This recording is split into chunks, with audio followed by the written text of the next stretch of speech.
혹시 이런 생각 해보신 적 있으신가요? 자식이 나를 지켜주는 존재가 아니라 내 자리를 대신 차지하려는 사람이 되는 순간은 언제일까라는 것을요.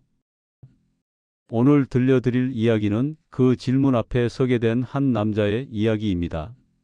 67의 나이에 아들에게서 인생 전체를 넘겨줄 뻔했던 사람 이중현의 이야기 시작하겠습니다. 그날은 비가 내리고 있었습니다.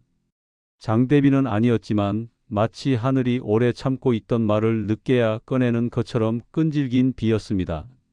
이중현은 승용차 뒷좌석에 앉아 있었습니다. 문은 밖에서 잠겨 있었고 운전석에는 낯선 남자가 앉아 있었습니다.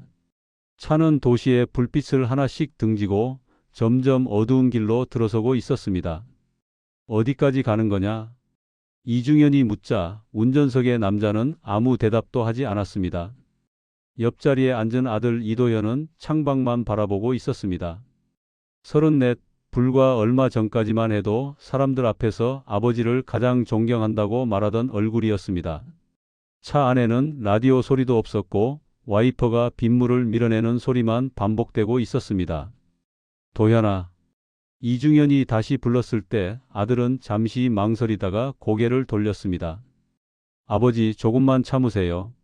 그 말은 위로처럼 들렸지만 이상하게도 방향을 알려주지는 않았습니다. 차는 점점 좁은 길로 들어섰고 가로등은 더 이상 보이지 않았습니다. 그때 이중현은 처음으로 깨달았습니다. 이 차가 어디론가 가는 것이 아니라 자신을 내려놓으러 가고 있다는 사실을. 차가 멈춘 곳은 산길 한가운데였습니다. 문이 열렸고 차가운 공기가 밀려 들어왔습니다. 이도현은 아버지를 바라보지 않은 채 말했습니다. 여기서 내리시면 됩니다. 비탈 아래에는 사람 하나가 겨우 들어갈 만큼 파인 구덩이가 있었습니다.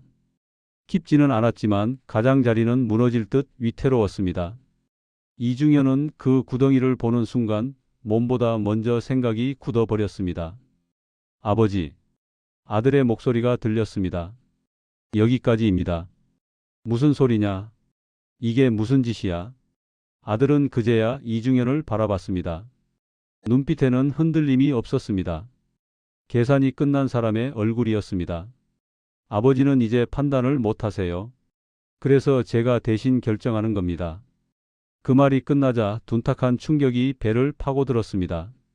숨이 한순간에 막혔고 다리에 힘이 풀렸습니다.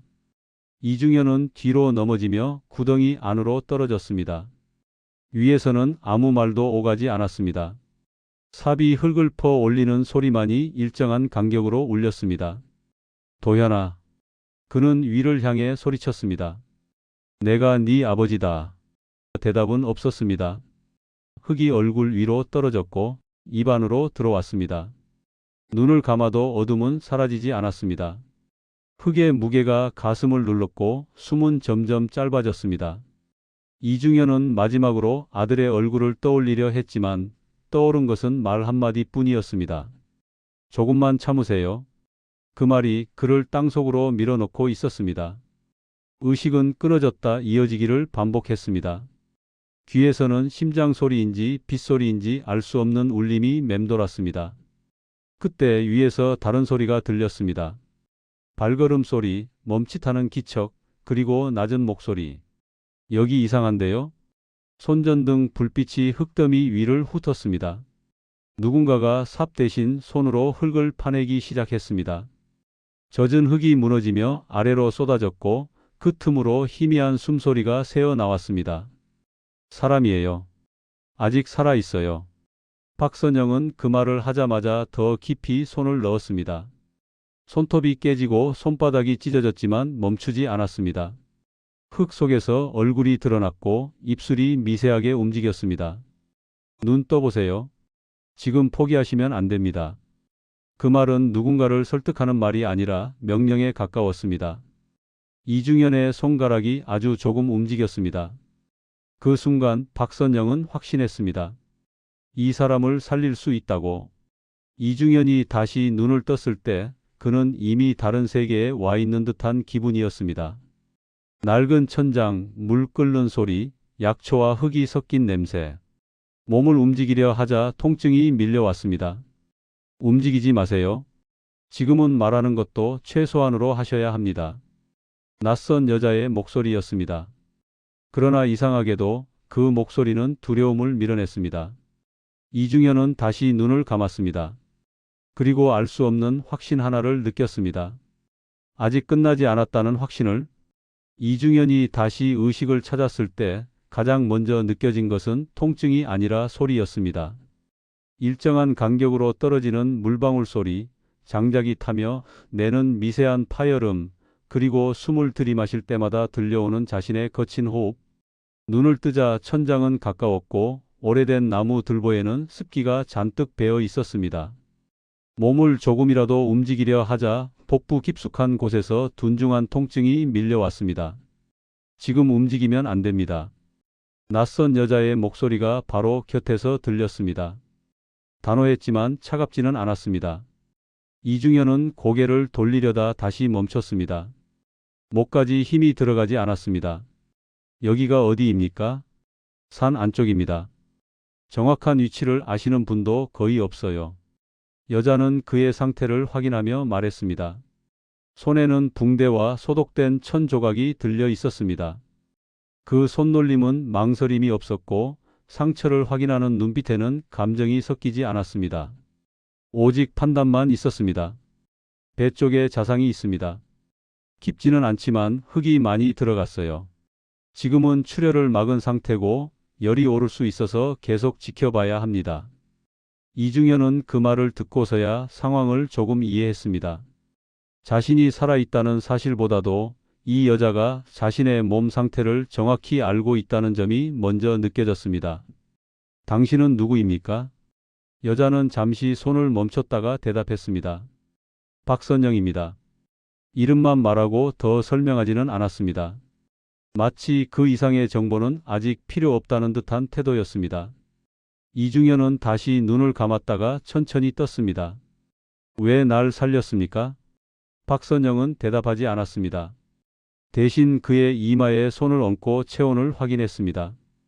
열은 아직 높지 않았지만 안전한 상태라고 보기는 어려웠습니다. 지금은 그걸 물을 때가 아닙니다. 그 말에 이중현은 더 묻지 않았습니다. 대신 주변을 살폈습니다. 공간은 넓지 않았고 오래된 오두막을 임시로 손본 흔적이 보였습니다. 벽 한쪽에는 약초를 말려둔 그물망이 걸려 있었고 작은 탁자 위에는 소독용 알코올과 낡은 의료기구 몇 개가 놓여 있었습니다. 시간은 느리게 흘렀습니다. 낮과 밤의 구분은 희미했고 바깥에서 들려오는 소리로만 시간을 짐작할 수 있었습니다. 어느 날은 헬기 소리가 가까이서 들렸고 어느 날은 사람들의 목소리가 멀리서 울렸습니다. 그럴 때마다 박선영은 불을 줄이고 창문을 가리고 이중현에게 말했습니다. 지금은 소리 내지 마세요. 당신을 찾는 사람들이 아닙니다. 하지만 당신이 살아있다는 걸 알면 상황이 더 위험해질 수 있습니다. 이중현은 그 말의 의미를 바로 알아들었습니다. 자신을 찾는다는 것은 반드시 구하려는 뜻만은 아니라는 것을 그는 이미 몸으로 겪었습니다. 며칠이 지나자 통증은 조금씩 가라앉았지만 대신 열이 올라오기 시작했습니다. 몸이 떨렸고 시야가 흐려졌습니다. 박선영은 밤새 곁을 지켰습니다. 젖은 수건으로 이마를 닦고 물을 조금씩 입에 적셔 주었습니다. 정신 잃지 마세요. 이름 말해보세요. 이중현입니다. 나이는요? 67입니다. 그는 질문에 답하는 것만으로도 온 힘을 써야 했습니다. 어느 순간에는 말이 흐려졌고 박선영은 그의 턱을 살짝 들어 올리며 말했습니다. 지금 잠들면 안 됩니다. 여기서 버티셔야 합니다. 그 말은 위로가 아니라 지시였습니다. 그리고 이중현은 그 지시에 매달렸습니다. 열이 가장 심했던 밤 밖에서는 갑작스러운 소리가 났습니다. 나뭇가지가 부러지는 소리, 사람의 발소리, 낮게 흘러나오는 무전기 소리. 박선영은 즉시 불을 껐습니다. 그리고 이중현 쪽으로 다가와 그의 입을 막듯 손을 가져갔다가 곧 멈췄습니다. 숨만 조용히 쉬세요. 발소리는 오두막 근처까지 다가왔다가 멈췄습니다. 누군가가 주변을 살피는 기척이 분명했습니다. 이중현은 숨을 참고 귀를 기울였습니다. 심장 소리가 귀를 때리는 것 같았지만 그는 이를 악물었습니다. 잠시 후 발소리는 멀어졌습니다. 박선영은 한동안 움직이지 않다가 아주 천천히 다시 불을 밝혔습니다. 그제야 그녀의 얼굴에 긴장이 스쳐 지나간 흔적이 보였습니다. 당신을 찾는 사람들이 많습니다. 그 중에는 다시 확인하려는 사람들도 있을 겁니다. 이중현은 그 말에 눈을 감았습니다. 그리고 낮은 목소리로 말했습니다. 그럼 난 아직 끝난 게 아니군요. 박선영은 대답하지 않았습니다. 대신 물을 건네며 말했습니다. 끝낼지 다시 시작할지는 당신이 결정할 문제입니다. 그 말은 오랜 시간 이중현의 머릿속에 남았습니다. 그는 생각했습니다. 만약 이대로 여기서 죽는다면 세상은 아들의 말만 기억할 것이라는 사실을, 치매에 걸린 노인이 판단을 잃고 사라졌다는 이야기로 자신의 인생은 정리될 것입니다. 며칠 뒤 열이 내리고 몸이 조금 회복되었을 때 이중현은 다시 물었습니다. 이렇게까지 위험한데 왜 계속 날 숨겨주는 겁니까? 박선영은 잠시 일을 멈추고 그를 바라봤습니다. 이번에는 피하지 않았습니다. 당신 눈이 아직 살아있어서요. 모든 걸 포기한 사람 눈은 아닙니다. 그 말에 이중현은 아무 대답도 하지 않았습니다. 그러나 그날 이후로 그는 마음속으로 결심했습니다. 살아서 나가겠다고. 그리고 빼앗긴 것을 그대로 두지 않겠다고. 오두막 밖에서는 여전히 세상이 움직이고 있었습니다. 아들은 이미 장례를 준비하듯 이야기를 흘리고 있었고 서류는 조용히 정리되고 있었습니다. 이중현은 아직 그 사실을 알지 못했지만 세상은 그가 죽었다는 전제로 돌아가고 있었습니다. 그리고 바로 그 점이 이후 모든 것을 뒤집을 열쇠가 될 것임을 그는 아직 모른 채였습니다. 이중현은 깨어있는 시간이 점점 길어지고 있다는 것을 스스로 느끼고 있었습니다. 숨을 쉴 때마다 가슴을 짓누르던 통증은 조금씩 뒤로 물러났고 밤마다 찾아오던 열도 서서히 잦아들고 있었습니다. 몸은 아직 무거웠지만 머릿속은 오히려 또렷해지고 있었습니다. 생각이 길어질수록 그 생각의 끝에는 늘 같은 질문이 남았습니다. 왜 자신이 아직 살아있는지, 그리고 이 여자는 왜 여전히 곁에 있는지. 박선영은 여전히 말이 많지 않았습니다. 아침이 되면 물을 데우고 약초를 손질하고 상처 상태를 확인했습니다. 그녀의 하루는 일정했고 그 안에는 불필요한 동작이 없었습니다. 이중현은 그 모습을 지켜보며 묘한 안도감을 느꼈습니다. 자신을 숨기고 있는 사람이 감정에 흔들리지 않는다는 사실이 오히려 믿음으로 다가왔습니다. 그날은 바람이 유난히 세게 불었습니다. 오두막 바깥에서 나뭇잎이 서로 부딪히는 소리가 쉼없이 이어졌고 하늘은 낮부터 어두웠습니다. 박선영은 문틈을 점검하고 창문을 한 번 더 가렸습니다. 그 모습을 보던 이중현이 조용히 말을 꺼냈습니다. 이제는 물어도 되겠습니까? 박선영은 잠시 손을 멈췄습니다. 그러나 고개를 들지는 않았습니다. 무엇을요? 왜 하필 나였는지 말입니다. 그녀는 그제야 이중현을 바라봤습니다. 눈빛에는 경계도 연민도 없었습니다. 다만 오래 미뤄둔 이야기를 꺼내야 한다는 체념 같은 것이 스쳐 지나갔습니다. 박선영은 작은 의자에 앉아 천천히 숨을 고른 뒤 입을 열었습니다.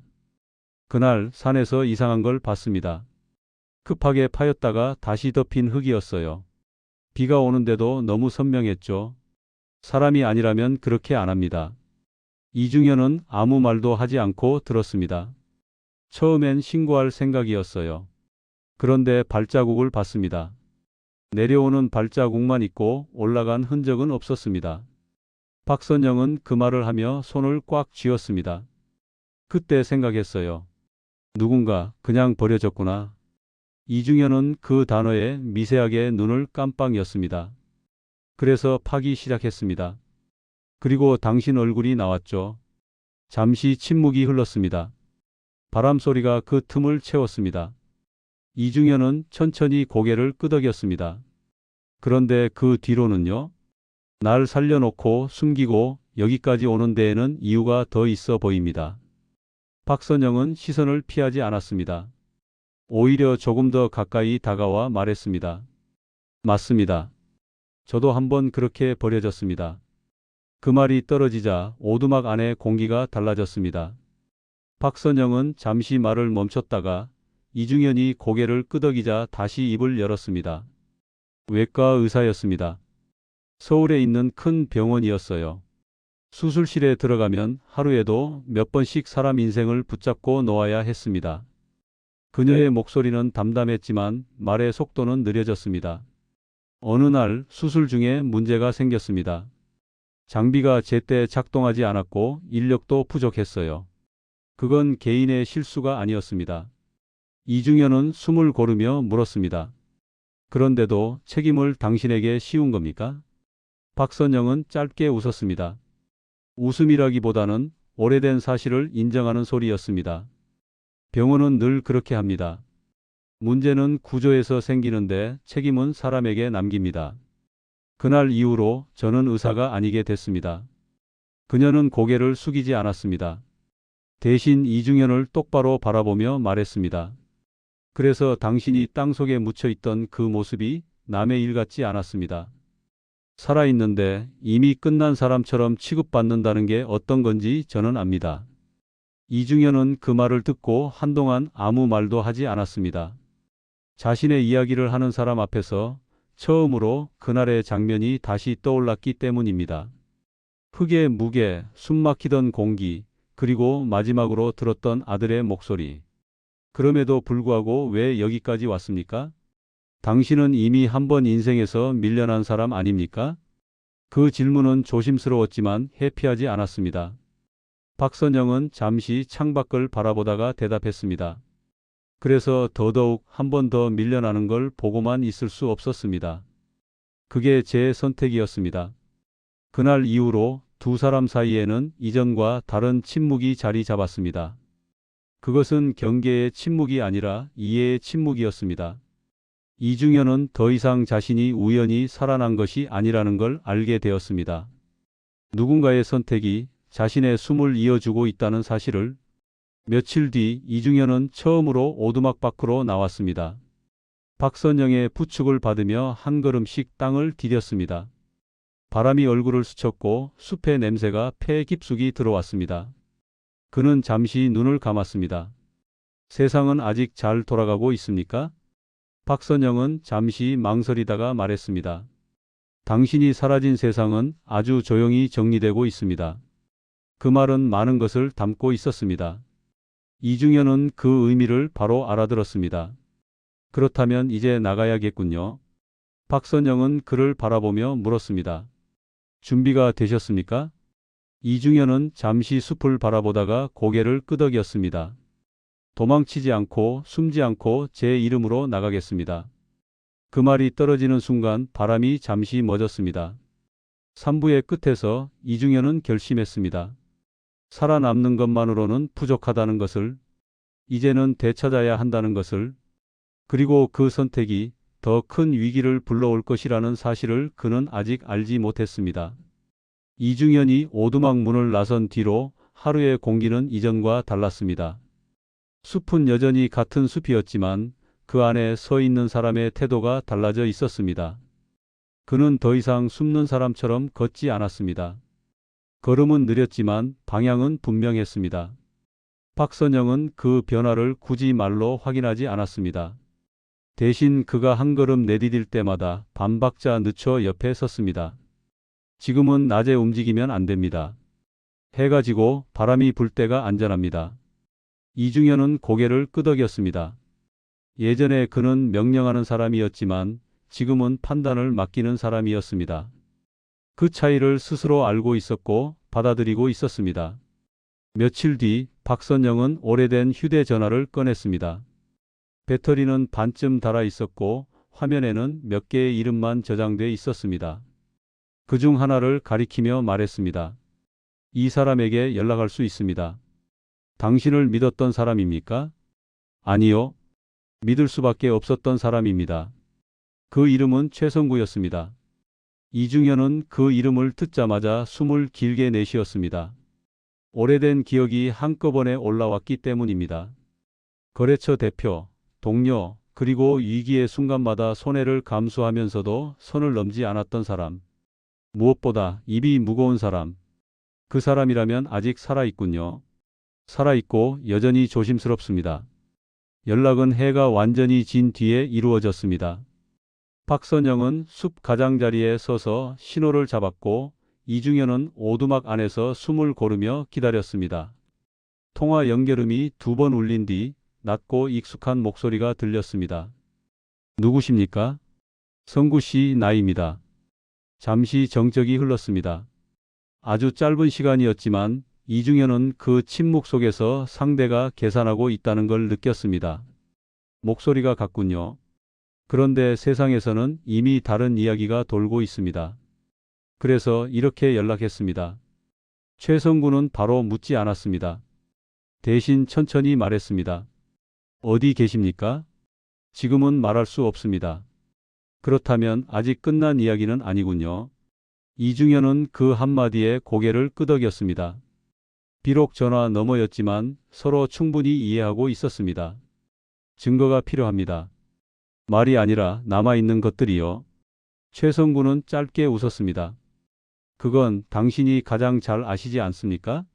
통화는 길지 않았습니다. 그러나 그 한 통의 전화로 이중현은 혼자가 아니라는 사실을 다시 확인했습니다. 그날 이후 준비는 빠르게 진행되었습니다. 박선영은 이중현의 몸 상태를 점검하며 이동 가능한 범위를 계산했고 이중현은 기억을 더듬어 하나씩 정보를 꺼냈습니다. 병원 이름, 진단 날짜, 서류에 찍힌 도장 위치, 아들이 서두르던 순간들, 말로 흩어져 있던 기억들이 점점 선명한 줄을 이루기 시작했습니다. 그 진단서요. 이상한 점이 하나 있습니다. 박선영이 말했습니다. 보통 그 단계에서는 추가 검사를 권합니다. 그런데 바로 판단 불가 판정이 내려졌어요. 이중현은 고개를 끄덕였습니다. 아들이 서둘렀습니다. 마치 시간이 없다는 것처럼 그 시간은 바로 지금이었습니다. 도시에서는 이미 이중현의 빈자리가 정리되고 있었습니다. 회사는 임시 대표 체제로 굴러가고 있었고 이사회는 새로운 체제에 적응 중이었습니다. 그 중심에는 이도현이 있었습니다. 그는 차분했고 준비된 얼굴이었습니다. 아버지를 잃은 슬픔을 드러내지는 않았지만 책임감 있는 아들의 모습을 유지하고 있었습니다. 그러나 그날 밤 그의 전화가 울렸습니다. 발신자는 익숙하지 않은 번호였습니다. 말씀하십시오. 전화기 너머의 목소리는 낮고 빠르게 말했습니다. 확인되지 않은 움직임이 있습니다. 이도현의 표정이 처음으로 굳어졌습니다. 무슨 말입니까? 산 쪽에서 사람이 움직였다는 얘기가 있습니다. 그는 잠시 침묵한 뒤 말했습니다. 확실합니까? 아직은 아닙니다. 그럼 확인하십시오. 전화를 끄는 이도현은 한동안 움직이지 않았습니다.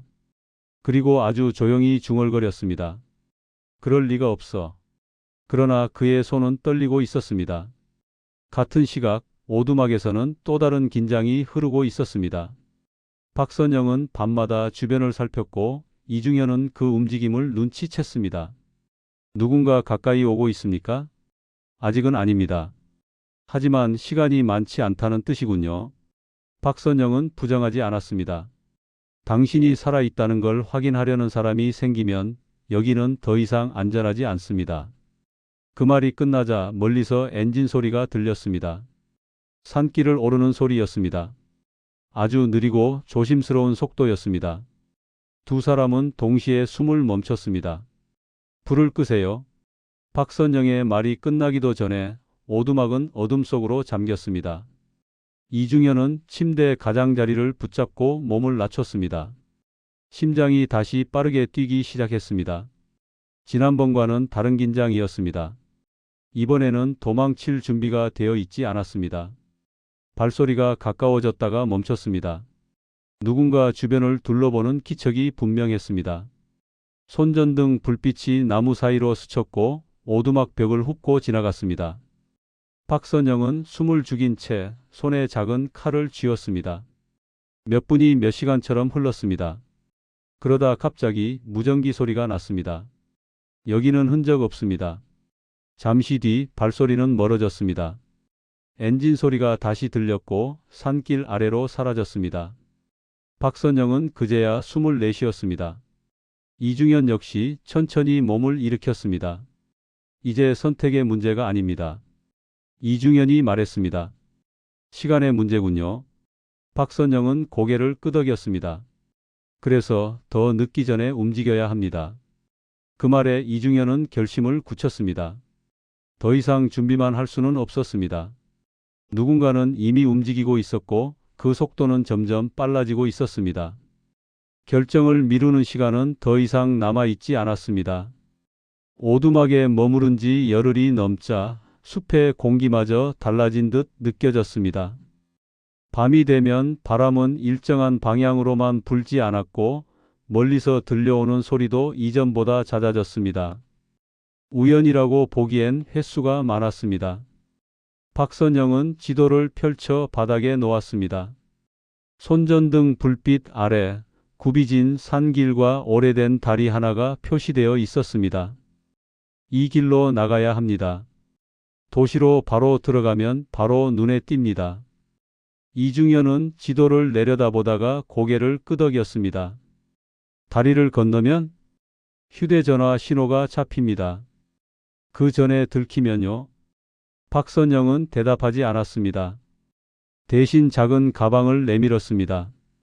안에는 응급약품과 붕대 그리고 최소한의 물과 음식이 들어 있었습니다. 그래서 오늘 밤입니다. 출발은 해가 완전히 기운 뒤였습니다. 숲은 낮과 달리 훨씬 깊어 보였습니다. 나뭇가지가 서로 부딪히는 소리가 발걸음처럼 들렸고 땅은 낮에 내린 비로 미끄러웠습니다. 이중현은 숨을 고르며 천천히 걸었습니다. 아직 완전히 회복되지 않은 몸이었지만 멈추지는 않았습니다. 괜찮으십니까?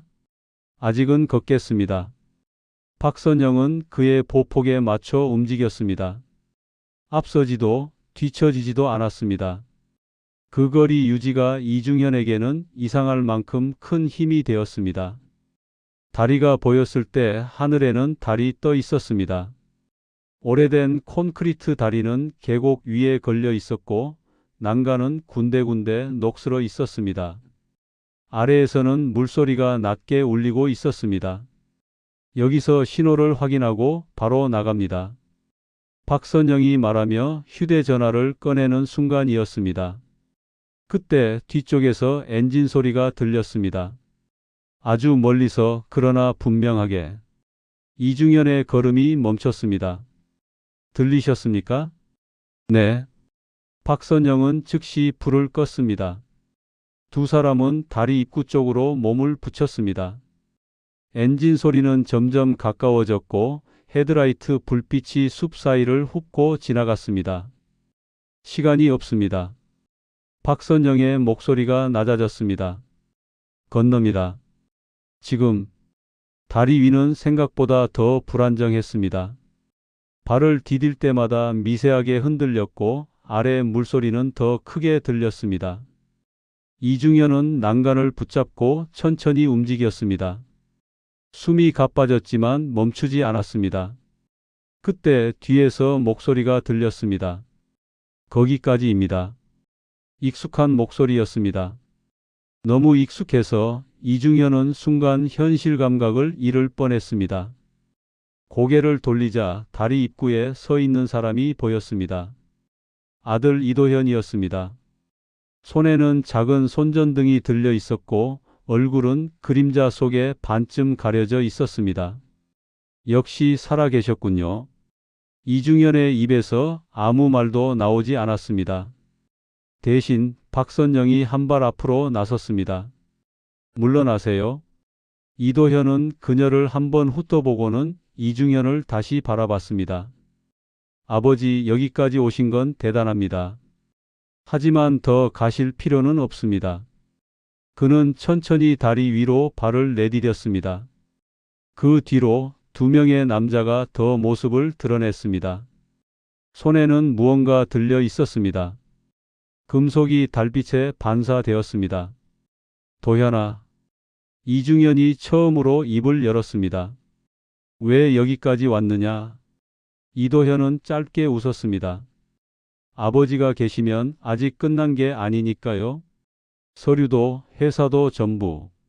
그 말이 끝나기도 전에 다리 아래에서 큰 소리가 났습니다. 이중현이 뒤로 물러서는 순간 발이 미끄러졌습니다.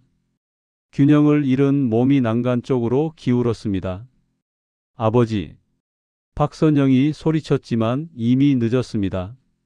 난간이 부러지며 금속 소리가 울렸고 이중현의 몸이 공중으로 떠올랐다가 아래로 떨어졌습니다. 그 순간 박선영은 아무 생각도 하지 않았습니다. 몸이 먼저 반응했습니다. 그녀는 난간을 붙잡고 이중현의 손을 붙들었습니다. 팔에 강한 충격이 전해졌고 어깨에서 날카로운 통증이 터졌습니다. 놓지 마세요. 지금 놓으면 끝입니다. 이중현은 아래를 내려다봤습니다. 검은 물과 바위가 보였습니다. 숨이 막혔고 손에 힘이 빠져갔습니다. 선영 씨, 말하지 마세요. 손에 힘 주세요. 박선영은 이를 악물고 버텼습니다. 다리는 계속 흔들렸고 위에서는 이도현이 멈칫한 채 상황을 보고 있었습니다. 그 짧은 순간 이중현은 알았습니다. 아들은 도와주지 않을 것이라는 것을. 팔이 더 이상 버티지 못할 것 같던 그때 박선영은 마지막 힘을 끌어모았습니다. 몸을 뒤로 젖히며 이중현을 난간 위로 끌어올렸습니다. 두 사람은 동시에 바닥에 쓰러졌습니다. 숨소리만이 다리 위에 남았습니다. 잠시 후 멀리서 사이렌 소리가 들렸습니다. 최성구가 연락해 두었던 경찰이었습니다. 이도현은 그 소리를 듣자 뒤로 물러났고 함께 있던 남자들은 숲속으로 흩어졌습니다. 이도현은 마지막으로 이중현을 바라봤습니다. 아버지. 그러나 더 이상 할 말은 없어 보였습니다. 그는 등을 돌려 어둠 속으로 사라졌습니다. 이중현은 바닥에 누운 채 하늘을 바라봤습니다. 달이 그대로 떠 있었습니다. 박선영은 그의 상태를 확인하며 숨을 고르고 있었습니다. 살아계십니다. 이번에도. 이중현은 힘겹게 고개를 돌려 그녀를 바라봤습니다. 두 번이나 나를 살렸군요. 박선영은 대답 대신 붕대를 꺼냈습니다. 손은 떨렸지만 움직임은 여전히 정확했습니다. 이제 끝내셔야 합니다. 다음은 숨을 곳이 없습니다. 이중현은 천천히 눈을 감았다가 떴습니다. 그리고 낮은 목소리로 말했습니다. 그래서 이제 숨지 않겠습니다. 그의 말에는 망설임이 없었습니다. 이중현은 확신했습니다. 더 이상 도망치는 생존이 아니라 정면으로 맞서는 삶을 선택해야 한다는 것을. 사이렌 소리는 점점 가까워졌고 다리 위에 남아있던 공기는 급격히 바뀌었습니다. 조금 전까지만 해도 이중현을 둘러싸고 있던 침묵은 사라지고 대신 여러 발자국 소리와 무전기 잡음이 겹쳐 들려왔습니다. 손전등 불빛이 다리 위를 훑었고 누군가 여기 있습니다 라고 외쳤습니다. 이중현은 들것 위에 실린 채 하늘을 바라보고 있었습니다. 빛이 번져 보였고 귀에서는 여전히 물소리가 울리는 것처럼 느껴졌습니다. 그러나 의식은 또렷했습니다. 박선영의 얼굴이 시야에 들어왔습니다. 그녀는 그의 손을 놓지 않은 채 의료진에게 짧고 정확하게 상태를 설명하고 있었습니다. 의식 명료합니다. 갈비 쪽 타박상 있고 탈수 상태 심합니다. 낙상 충격 있었으니 척추 확인 필요합니다. 의료진은 고개를 끄덕이며 들것을 옮겼습니다. 그 순간 이중현은 박선영을 불렀습니다. 선영 씨. 그녀가 고개를 숙였습니다. 이제 당신은 더 이상 숨어야 할 이유가 없습니다. 박선영은 잠시 아무 말도 하지 않았습니다. 대신 그의 손을 한 번 더 꽉 잡고 말했습니다. 이번에는 혼자 두지 않겠습니다. 병원으로 이송되는 동안 최성구는 이미 움직이고 있었습니다. 그는 다리 사건이 벌어졌다는 소식을 듣자마자 준비해둔 자료들을 한 곳에 모았습니다.